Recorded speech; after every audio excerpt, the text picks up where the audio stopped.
पूर्व जन्म में पुतना कौन थी? ये एक बहुत बड़ा प्रश्न है। गर्ग संहिता के गुलक खंड के 13वां अध्याय में ये बात पाया जाते हैं। मैं आप लोगों को सारे बात बताता हूँ, सुनिए। बलि महाराज स्वर्ग को जीतने के लिए जब 100वां यज्ञ कर रहे थे, उन 100वां यज्ञ को रोकने के लिए भगवान श्री हरि वामन अवतार रूप में आए हैं और बलि से 3 पग भूमि नापने के बाद कह करके पूरा ब्रह्मांड को नाप लिया है। बलि संपूर्ण रूप से असहाय हो गया। जब भगवान वामन देव बलि महाराज के पास भीख मांगने के लिए आया 3 पग भूमि, उस समय बलि महाराज के बेटी, उनके नाम थी रत्नमाला। रत्नमाला जब भगवान वामन को देखा तो उनके मन में बहुत बड़ा एक वात्सल्य भाव आए कि ऐसा अगर मेरा पुत्र होता तो मैं उनको गोद में उठा करके अपने स्तन पिलाते। तो भगवान श्री हरि उनके मनोभाव को समझ गया। हाँ, बलि की बेटी मुझे अपने बेटा बनाना चाहते हैं। उनको कह दिए कि तथास्तु, तुम्हारे बेटा बन जाऊंगा। मन ही मन बोला। उसके बाद भगवान वामन जब बलि महाराज से 3 पग भूमि नाप लिया और 3 पग इतना बड़ा क्या है कि स्वर्ग, मर्त्य और पाताल तीनों लोक को जीत लिया और बलि को बांध करके पटक दिया और बलि को कहा कि तुम चले जाओ अभी पाताल लोक में।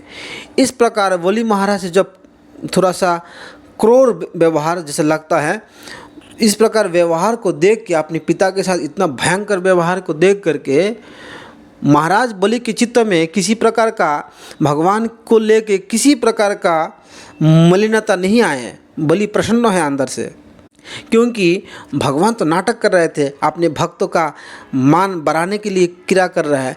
लेकिन वहाँ पे बलि की बेटी रत्नमाला एकदम गुस्सा से मन ही मन तिलमिला गया। अरे मैं तो थोड़ी देर पहले उसको अपने पुत्र बनाने के प्रयास किया था, मन ही मन सोचा था ऐसा पुत्र अगर मेरा कुख से जन्म लेना, उसको हम जहर पिला के मार दें।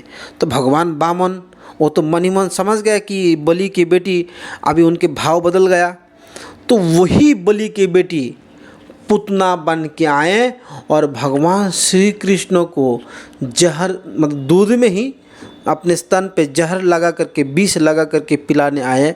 क्योंकि उनके मन में एक ही समय 2 भाव की उदय हुआ और भगवान अपने भक्त की दोनों भाव को पुष्टि किया। तुम्हारे मन में संतान बनाने की इच्छा हुआ, चलो मैं संतान बन जाऊंगा, और मारने का भी इच्छा हुआ, चलो तुम प्रयास कर लो मुझे मारने का, तुम्हारी वो भी इच्छा मैं पूरा कर लूँगा। भगवान अविनाशी, उनको कोई मार नहीं सकते। उनको मारने का प्रचेष्टा जो किया गया है वो उनके लिए तो मृत्यु ही है। इस प्रकार रत्नमाला बलिकन्या भगवान ने उनको सेवा भाव में लिया और कृपा भी प्राप्त किया।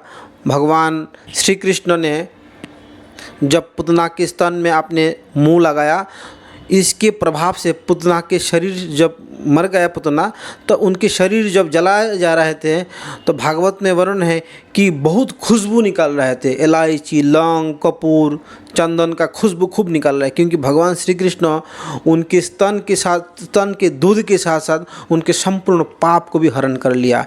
इसीलिए श्रीमद् भागवत में उद्धव जी एक श्लोक गाते हैं, अहूबकियम स्तन कालकुटम जिगांसया पयद विषाद्भि लेभे गतिम धार्चतिताम तदन्नम कम्बा दयालुम शरणम ब्रजेम। इस संसार में क्या इससे श्री कृष्ण से बड़ा दयालु कोई है, जो मारने वाली पुतना को भी माता के गति दिया है? ऐसा दयालु संसार में अगर कोई है तो मुझे बतलाइए, मैं उनका शरण में जाऊंगा। ये उद्धव जी के उद्गार है।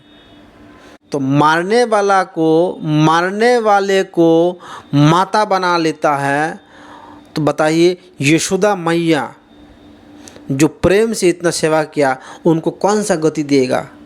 इसीलिए भगवान जो प्रेम से जो भगवान की सेवा करते हैं, भगवान उनके पास ऋणी हो जाते हैं। इसलिए भागवत में वर्णन है कि श्री कृष्ण भगवान ने गोपियों को हाथ जोड़ के कहा, हे गोपिया, कि मैं ब्रह्मा के जैसे बड़ा आयु पा करके भी अगर आप लोगों को सेवा करेंगे तभी आप लोगों के ऋण से उऋण नहीं हो सकता हूँ, क्योंकि भगवान अपने भक्त के प्रेम से बिक जाते हैं। हरे कृष्ण।